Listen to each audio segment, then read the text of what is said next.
I've actually read a lot about you. Let me just kind of tell people how I met you. So there is a real life trader named Dee Simpson who also lives here in Nashville, Tennessee. That's where I live, by the way, down in Nashville, Tennessee. And she had posted something on your Twitter follower. And I was like, oh, it's cool. I don't know who that person is. So I clicked on it, and I just found your feed refreshing. There's a lot of traders out there, as you know, that's like, hey, this is how much money I'm making all the time. Boom. And they're just putting out all their winners, never showing losers, never being real, never answering to fans or followers or whatever. And I just like that you did that. So I guess that's just my recommendation that everyone follow AirplaneJane. How'd you get the Twitter handle AirplaneJane? Were you a flight attendant once or a pilot? No, actually, I did work in the aviation, but I've done all sorts of different things. And when I was in college, my godfather had an airline, a small little airline in Maryland, and I worked at the FBO and I got my pilot's license. So I have had my pilot's license since '96, and aviation's been in my life ever since. And AirplaneJane was just a catchy name. It all rhymes and sticks together. Yes. So that is really cool. So that's where I came up with it. And I got into day trading, really. I mean, also on YouTube, I just did a talk actually in San Diego or Carlsbad this past, 2 weekends ago now, about trying to motivate more women to get into trading, because as I was getting into day trading, not so much value trading, which I dabbled with that ever since I was really little. And I got my Series 7 after college. I'd worked at Smith Barney, and I saw devastation happen with WorldCom and the dot-com bubble bursting and everything. I thought, I don't think I really want to do this as a broker. And went on to culinary school in Europe, had my own wholesale pastry business, real estate, and got into aviation, doing customer service. And I kept that job in aviation when I immigrated up to Canada. Oh, that was on your computer. I was like, what's that noise? Oh, was it? And once I immigrated, then I ended up getting pregnant with our first daughter. And after I gave birth to her, I thought, it's really important, in my perspective, family first, right? So I wanted to be able to have a job from home where I could work from home and make my own schedule. And I was trying to get into real estate up here as well. But Quebec, as it is, French is the primary language for Quebec. Not all of Canada, but for Quebec. So you have to pass a French exam as well as a real estate exam. No way. Yeah. Oh my gosh. Yeah. So I speak Spanish, Italian, and French, but not fluently. Mm-hmm. So I had to, I passed my real estate exam, no problem, because I'd already had real estate experience. And then I went to take my French exam, but my daughter had health problems in the first 4 months of her life. So I didn't have enough chance to study extensively like I wanted to. And I got like maybe a 65 and 70 was passing. So I was really devastated because I wanted to work from home. I didn't want to go back to a mindless job at aviation, just so I would have had a job. So I thought I need to get into something that I can do from home. And I'd read Tim Ferriss's 4-Hour Workweek. Yeah, great book. Yeah, about trying to find a business or career that you can do online. And so my husband had reminded me, he said, okay, well, Jane, you had a great investment. I took American Airlines. I had a $25,000 investment of American Airlines in bankruptcy and turned it into $250 in 9 months. Nice. Yeah. Okay. So, and I knew it was going to go through because I thought, well, these, it was the merger with U.S. Airways, and they were emerging from bankruptcy, and they had the lawyers from, I did my due diligence on the value side, and I knew that they had the lawyers from XM and Sirius, which is basically a monopoly, and I thought, well, they're going to create the largest airline. There's not a doubt in my mind that this merger is going to go through. Everything is going to go through in the positive. So I looked back, and my husband had reminded me of that, and I thought, yes, I do want to get back into trading, but I want to do it more day to day. I don't want to sit on a swing trade now. I mean, I didn't even know it was called a swing trade. Yep. And just sit on a trade for 9 months, hoping basically that it's going to grow, which in general, the market, yes, grows, as we can see that everything is rising now to new highs. So overall, the general trend of the market is everything is going to grow. But I didn't want to just be passive. I wanted to be active. So I started learning. I found Timothy Sykes' tools and started studying through his challenge program. But when I first got into it, my daughter was 6 months old, and she was at home. I was trading. I set up her morning nap so that I could watch market open. and it just wasn't working. I burned through $6,000 really quickly. I didn't understand the market. I hadn't studied. And now in hindsight, I see, okay, study the market, basically. Find a mentor that thinks like you, because no matter how you want to get into trading, it's a matter of finding, as I call it, a fingerprint strategy with your risk, your tolerance, your time schedule, everything.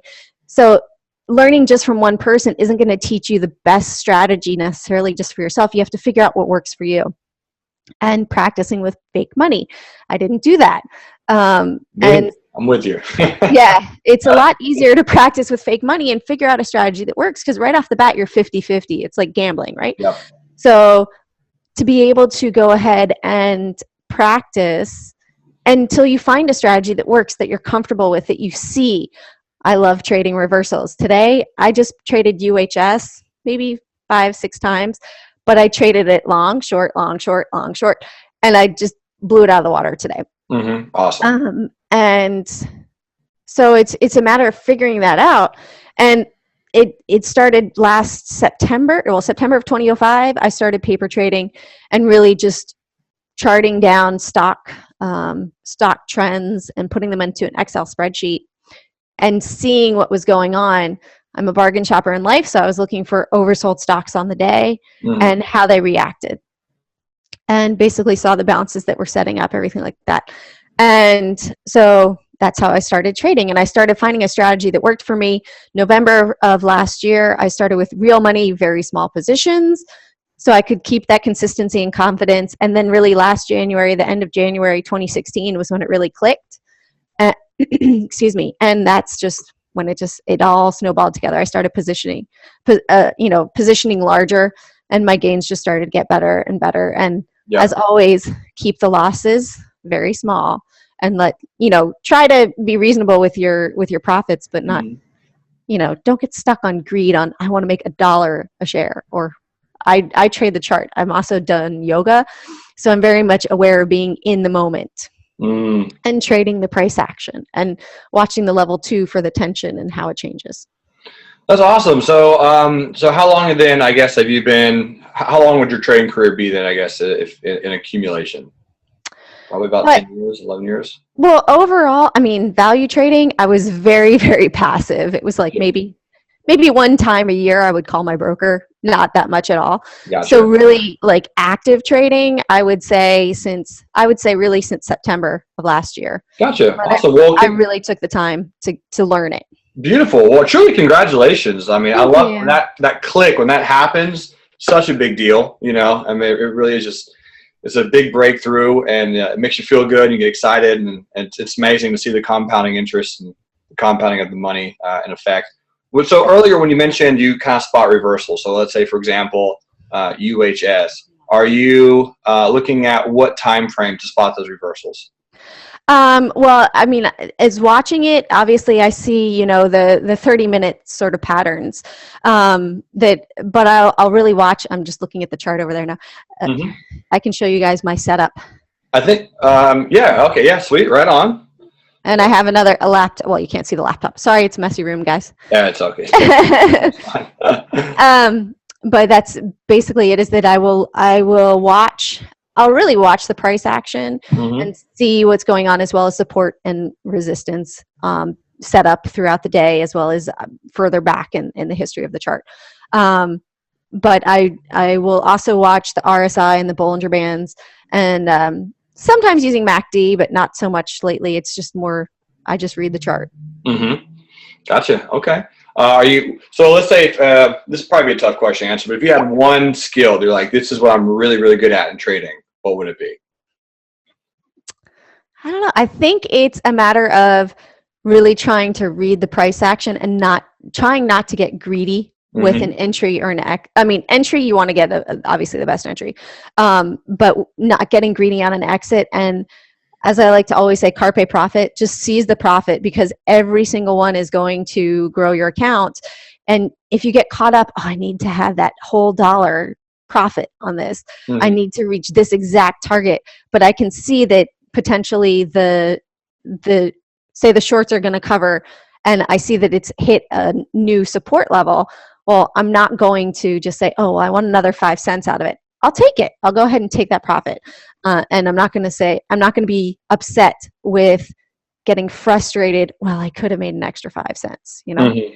Totally. Absolutely. Do you trade options at all? I'm just learning options now. Okay. I have a good friend who's a trader down in Texas, and he's been doing futures and options.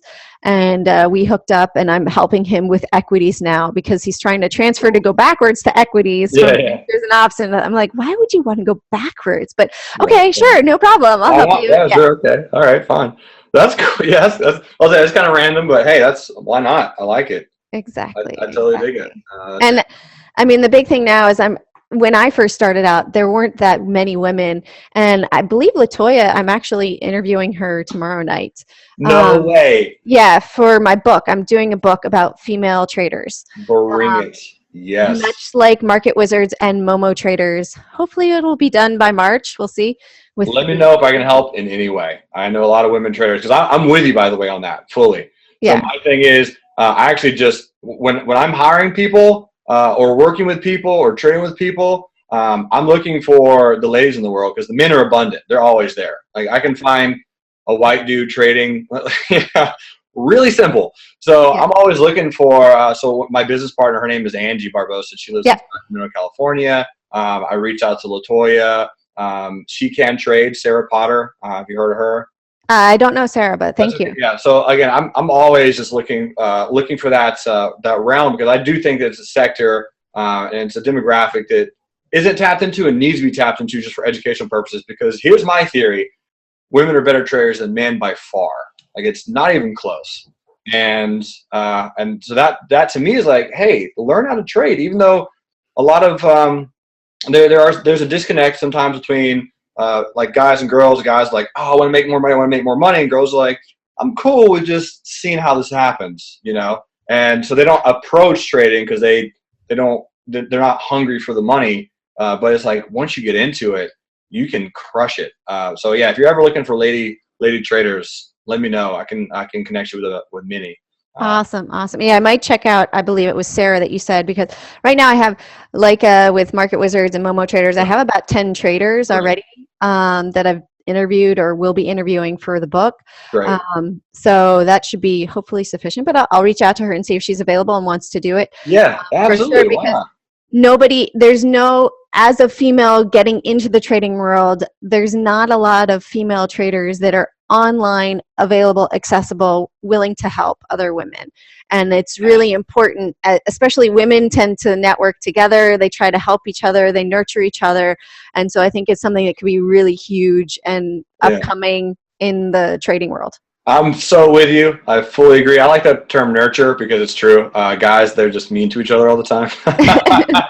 You know, I have a good group of guy traders. We're just always beating each other up verbally. But no, that's fantastic, man. That really excites me. It's amazing you're interviewing LaToya as well. Yeah, she's actually going to be trading tomorrow morning. Awesome. I'm going to watch her trade as well. She handles this every Monday and Thursday morning. Cool. Very cool. Yeah. So yeah, she crushes it. Love working with her. So that's amazing. So you think that book's going to be published, you said, in March?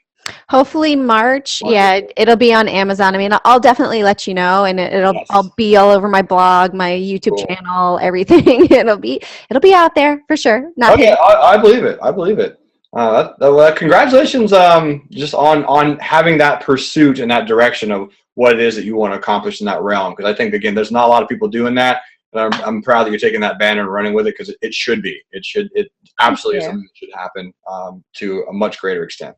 Thank you. Yeah, I mean, I feel like most women only know about Susie Orman. Really, that's it for investing. Nothing really big out there. So we'll see. Agreed. Hopefully it'll be huge. All right, it will. Yeah. I mean, I look at my Twitter following and I've got 12% females, which is to me ridiculously low. Yeah. Way too low. Yeah. Yes. I fully support you. So you let me know how I can help. I have a cool question for you. So talking about trade. Oh, by the way, how long do you have? I probably should ask that. I'm free all afternoon. I'm out of my trades. Okay. Well, I'm in PBF, but like I said, I saw those big prints at 27.40, and it's just sort of hovering around there with the stock issuance at 27.75. So I'm in at 27.35. So I'm in the green on it. So just letting it. Beautiful, beautiful. Well, I'm not going to hold you all afternoon. I was just kind of wondering if you had 10 minutes, 30 minutes, but awesome. As much time as we need. Well, cool. So I'm going to have two main questions. One's going to be about the FOMC later down the road. But so this question, I'm sure some people may or may not want to know. Tell us about your worst loss on a trade. Those are always fun stories. Yeah, for sure. Well, my worst loss was right after having my greatest trade, our trading week, where my greatest trading week I'd made $27,000. And that was way back in March. So that was brand new. Like I was just really, less than 6 months in. Mm-hmm. And I was like, this is amazing. Oh my gosh, this is great. And then I got into a reversal setup and I positioned fairly large and it didn't go my way. And I got stubborn. I didn't get out and ended up losing $9,000. And that was on baby. Mm-hmm. And I had held the stock for about 10 days. And I thought, it was like a little dark cloud hanging over me. Yeah. And I was like, no, I know it's going to reverse. I know it's going to reverse. But then I thought, I'm just tying up this money. I could easily, I was a bag holder. I was still green as a bag holder. And I was like, I know this is going to reverse, but I can do something with this money. Like maybe I just go ahead and I eat this loss and move forward. And so I went ahead and I closed out the position. It was really hard, but I had to go through, sort of the steps of grief to get over it. And once I did, I was better. And then sure enough, a week later, would have been in the green very nicely. But I wasn't upset because I'd moved forward. I'd already continued and I really shouldn't have let it get that bad against me. Do you remember what stock it was? Yeah, it was Baby. BABY. Is that a ticker? I didn't know that was a ticker. Yeah. Learning new things every day. All right. Look, PBF is now working. Sweet. Yeah. If we look back a year ago, you'll see. I see it. I can see it. Wait, let's see. Oh, that's 1 month. Let's see. A year ago, it was in March. It was in March, though, that it happened. I don't remember what day. I think it was probably like the 7th of, maybe, I think it was the middle of the month. Let me turn all this it went down. So is it 2015? I don't remember what. It was 2000. It was 2016. Okay, gotcha. So somewhere in this area, I'm assuming you were bearish, and then that happened. Well, I was bullish. It had been an oversold day. I was bullish, and then it might have been in April right there when it tanked. It might have been let's see, April 5th. Where it tanked and then it just went down another $5 from where I got in, and it was not a good day. But I moved forward, right? No, absolutely. Well, the good news is what my main takeaway from that is the previous week you had made money and then you lost, but you lost less than you made. Right. Champion. That's awesome. Yeah, for sure. That's a great way to do it. And as I have a really good friend who's also, she's like a trading psychology coach in Australia, Mandy Poor Rafsanjani. And she and I talked about it. We talk about it as superhero feelings. You get that sort of, I can't mess up. I've done so well. And it ends up that you get into something maybe a little bigger and a little more, with your head, your ego a little bit out of whack, and it can really go against you. And you're like, no, I know it's going to happen. Instead of trading what's going on with the stock, you're trading what you want or hoping for. Yes, for sure. What would you mind emailing her name, Mandy, or I could probably Google it, I'm sure. Yeah, well, here I can. She's MPX Trader. So someone's asking about my blog here. It's really easy, guys. It's cjanetrade.com. .com, and on YouTube, I'm AirplaneJane, and she is MPX Trader. Mandy, on I forgot the @ sign, but she's MPX Trader. And then so she and I actually did just a small 6-week training program for some traders. Mm-hmm. And they've all really enjoyed it because we're very interactive too. It's that whole nurturing. We try to really help everyone and ask for feedback because obviously it's kind of like it's one-on-one, because we're open to all the questions. We're open to helping and guiding everybody throughout the training, which is good. Instead of just, this is our training setup and this is all we want to teach you. No, we want it to be interactive because that's how people learn. When you're active and you're responsive, you're going to learn and take it in better. Fully agree. So cjanetrade.com is the website she's referring to, ladies and gentlemen. If you want to check that out, that's the lady, the the myth, the legend right there in person. And there's your yoga book. There it is. Yeah, exactly. Yeah. Very, very cool. Beautiful. Well, I'll make sure that everyone has that link as well. And I will be, I'm recording this for you. And I'm going to send you the link as well. Awesome. Thank you. Yeah, just in case you want to use it. So tell us a little bit about how you go about mitigating or managing risk. Do you have a formula that you use? Do you have a certain amount of contracts? Do you have a number in mind that you're like, okay, I'm cool losing this? Do you have a percentage? How is that created?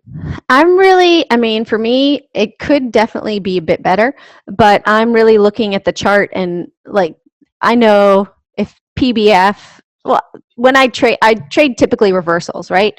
So I'm trying to get in at the high for a short or the low for a bottom, for a long. So I know that if it goes against me more than, if I don't get in right at the bottom or 5 or 6 cents, 10 cents off the bottom, I mean, I'm going to look at that as my support, and that's my my stop, basically. I'll give it a couple cents below because I know that people will put hard stops in, the brokers will sell them, and the market makers will take it down there with the hard stops. So I don't use hard stops anymore. I definitely use mental stops. And I will definitely just watch the price action, and okay, if it gets out, then I'm going to get out. I'm not going to be upset holding on to it. Okay, well, maybe it went down.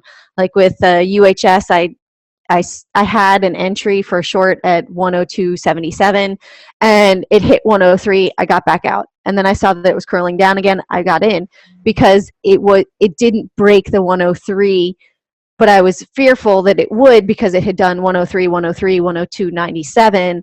And so it had actually gone up. And I didn't want it to continue up and then really burn me because I was watching the stock and I saw, in 1 minute it can go from 102 to 103. So it had big price ranges for a minute, and I didn't want to let it get against me there. So I could always jump back in if it had gone up above 103, 103.50 or something like that, get in up there. Yeah, totally. What broker do you use? Right now, I use Wells Fargo because I'm in Canada. Yeah. So I just have a pre-existing account. I have Wells Fargo Fidelity for my 401k, sure, which I have self-directed, and also Interactive Brokers. Gotcha. Because I was mostly wondering, because I know you're in Canada, it's a little bit more stressful which broker to choose, especially if you're trading U.S. markets.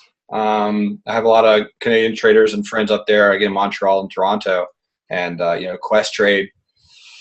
I really like Interactive Brokers better than Questrade. For sure. You can have Interactive Brokers in Europe and also in Canada. I did try Questrade right at the beginning when I was first starting out, but I felt like their fees ate up everything. The fee, monthly I'd see just the account go based on fees, not well, my trading style at that time, yes, but also the fees were eating it up quickly. Either way, yeah, no, I get it. Questrade is, well, there's a few up there that are difficult, but yeah, Interactive Brokers, solid broker. Yeah. Very, very good for international students and international traders as well. Do you have a stock and/or sector that you just will not trade?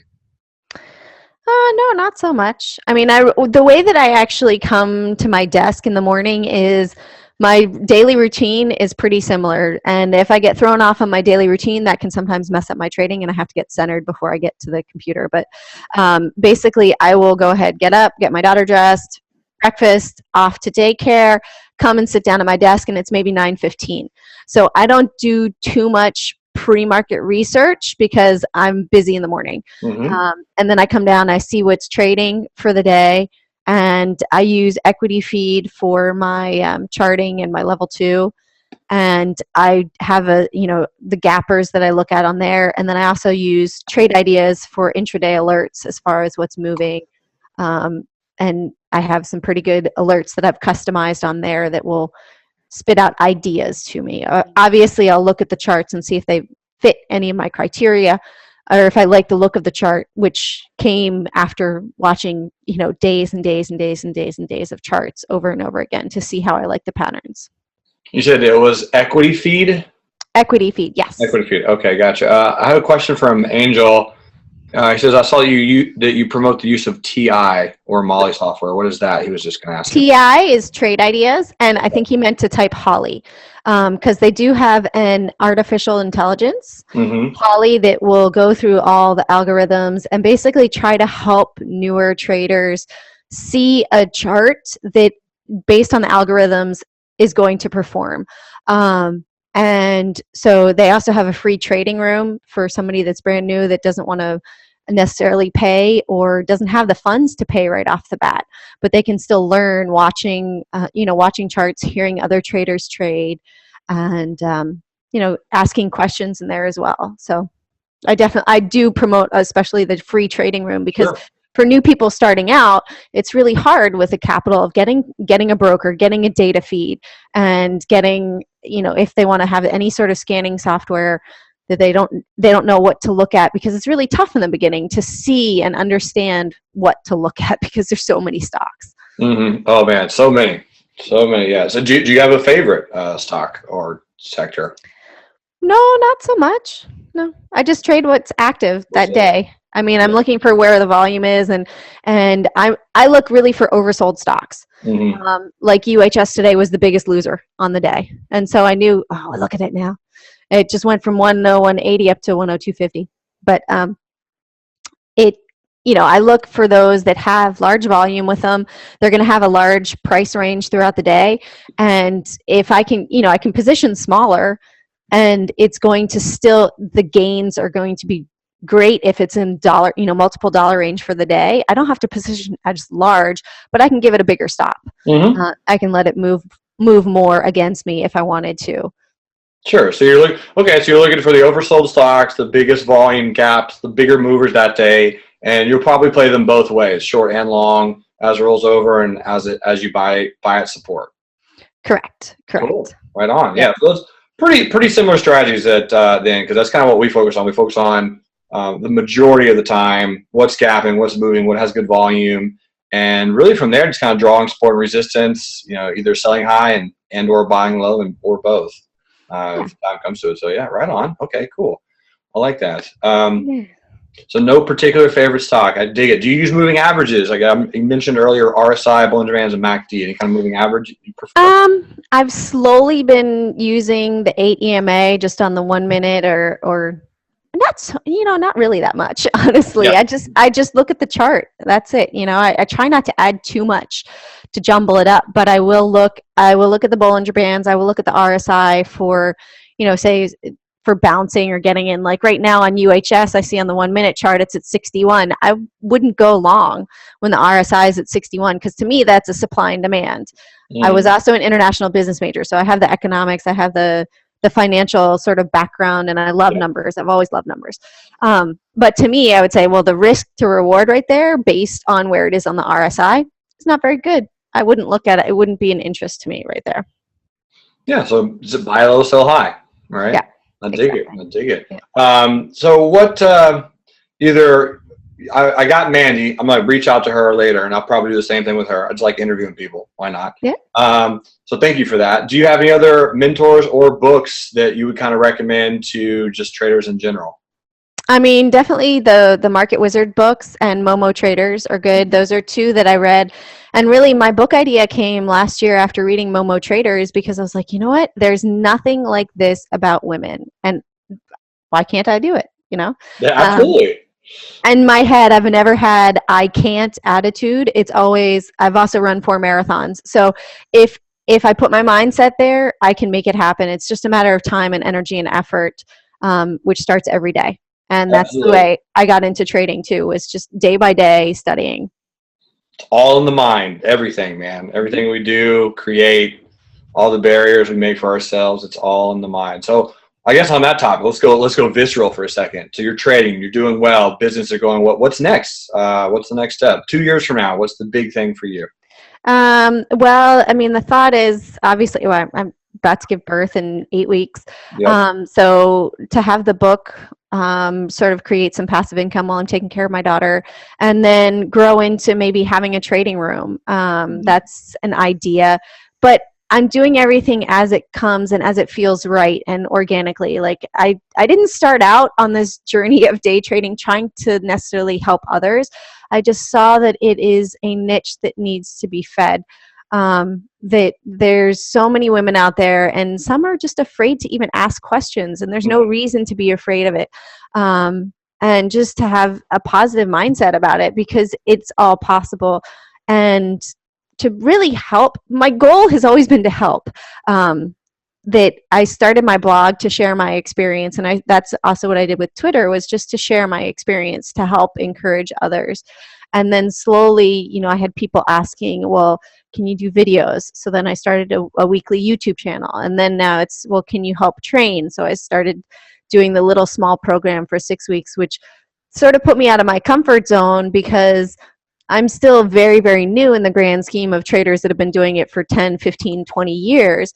But it's more my experience in trying to help people get there, break out of that fear barrier, because it's totally a mental barrier. It is. It's just, what are you afraid of is really the question. Are you afraid of losing money, or are you afraid of being wrong, or are you afraid of letting someone down? It's usually probably one of those. Ironically enough, it's usually one of those three. It's a very psychological thing. Do you read any Tony Robbins or subscribe to any of his work? I've watched his Netflix documentary, but that's about it. I mean, okay. I've read The Power of Now with Eckhart Tolle. Sure. And in yoga too, it's very much being present. And, I've been through a lot in my life as well. And you can't have that negative mindset. Like my daughter in the beginning, honestly, had about 5 minutes a day where she wasn't crying, because she had an allergy to bovine protein and was only on breast milk. And she also had a problem with her lips where she couldn't make a seal properly. So she had a lot of gas. So for the first 4.5 months of her life, it was a big struggle every single day. But if my mindset had been like, I can't do this, well, I would have gone into depression, and she would have gotten very sick. It just would have been a downward spiral. And you can't, when you wake up every day, you can't think, oh, this is awful, or this is negative. It's got to be, okay, I'm going to make it happen. And that's it. It's always, that's just where my mindset is. It's a drive to go ahead and succeed no matter what it is. But at the same time, in running marathons, you can't tackle that giant mountain or the marathon in one day. It's got to be day by day, energy slowly put forward every day that compounds, and you'll achieve your goal. I'm with you. Yeah, you're totally right. You're totally right. And it's interesting that you're mentioning that. So I had a buddy who his daughter, she was born in February. Yeah, went through and is going through the exact same thing. So they had to cut out all types of dairy and different types of allergies that they just didn't know was even a thing. And which is shocking to even think about. I mean, let's just say 100, 200 years ago, how many people might have experienced something similar, maybe peanut allergies, and just no one knew about that and how stressful that would have been. So again, congratulations for being through there. How old's your daughter again? I know you said earlier. The first one, she's 2 years and 4 months, and then this one will be born in February. Yep, 2 years and 4 months. Okay, so yeah, I see some questions over here. Do I use VWAP? Dean, sometimes I will use VWAP on a potential target price exit if I'm looking at a bounce. Sorry, just saw the question. Oh no, I'm cool. Yeah, you can knock it out anytime. He's also a marathon runner, so he said, "What's your running pace?" You know what? Honestly, I haven't done any marathons since 2000, but the mindset is still there. Okay, well. Hey, they have some in Nashville if you ever want to come down here and run. I know. Well, I went to Rhodes College in Memphis. Okay, sweet. I got my license in Arlington, Tennessee. Hey, there you go. That's really cool. So you've been in Nashville a few times. I've been to Nashville, yeah. Right. My best friend lives in Memphis, and her son plays on a hockey team in Nashville. No way. Is that for the Preds or for just another team? He's a little like a sport team. He's maybe 10 years old, so he's not a national team. So he's not in the professionals yet. Okay, got it. Yeah, not yet. Okay, that's really cool. That's really cool. What do you have a favorite place to travel? Favorite place to travel? Well, I've traveled a lot extensively, but now with kids, it's a little bit less. I mean, obviously, I love going to the sun, and going to Carlsbad, California was amazing. It's a beautiful, beautiful place of the country, of the U.S. But I've traveled all around Europe. I really like the old world feel of Europe. Love Portugal too. Portugal's amazing. Mm-hmm. I've been to Africa, to Kenya and Tanzania, but not so much anywhere else over there. I'd love to go more to like Bali and over there, and definitely go meet my friend in person in Australia. Oh, hey, congrats, Scott. And so I definitely want to do more, but just at the moment with the little ones, it's a little time. Of A little course. time. Yeah, totally. So are you going to teach your daughter to trade? Yeah, I actually have a picture of her staring at the computer already. But slowly but surely, she's going to grow up with it. Obviously, I'm not going to force feed it, but Sure. something that happens and she's very interested in it, great. But more importantly, I just want her to be happy. That's what it's all about, just be happy and do your thing. Well, this has been an absolute treat, total pleasure. I know a lot of people are really enjoying interviewing with you. So again, I just appreciate you taking your time out of your insanely busy schedule to meet with us and to just my pleasure. Some traders who trade for real and enjoy, just the finer things in life, just being great people. Did you have any questions for me or any other questions just in general before we part ways? No, but I put my email up there. If anybody has any questions, you guys can always, I'm accessible. So just shoot me an email at carpeprofit@gmail.com. Definitely accessible. Life does happen. So if I don't answer immediately, it doesn't mean that I'm ignoring you. It just means that maybe life is happening. But I will answer everybody. Absolutely. Yeah. Real life is always upon us at some point in the day, right? Definitely. Yes. Jane, you absolutely rock. Thanks so much again. Thank you, Jeremy. I really Thank you for having me. It was a pleasure. It was an absolute pleasure visiting with you guys today. Yeah, it was a lot of fun. We'll keep in touch, okay? All right, sounds great. All right, see ya. Bye.